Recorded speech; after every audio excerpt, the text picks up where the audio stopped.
Apat ka tao na ang binawianin buhay sa Bicol Region huli sa helang na dengue puon kan bulan nin Enero hasta Agosto ngunya na taon.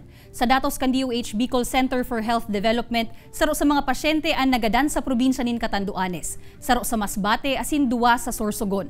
Alagad sa ibong kanasambitan ng mga binawianin buhay, nagbaba man giraray ang kaso kan dengue sa rehiyon nin haro 50%.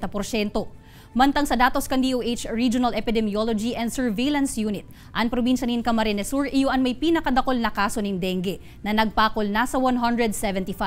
Pigsusundan inikan Catanduanes na may 132, sunod ang Sorsogon na igwang 108, asin nasa 48 sa Masbate, 31 sa Camarines Norte, asin 22 sa Albay.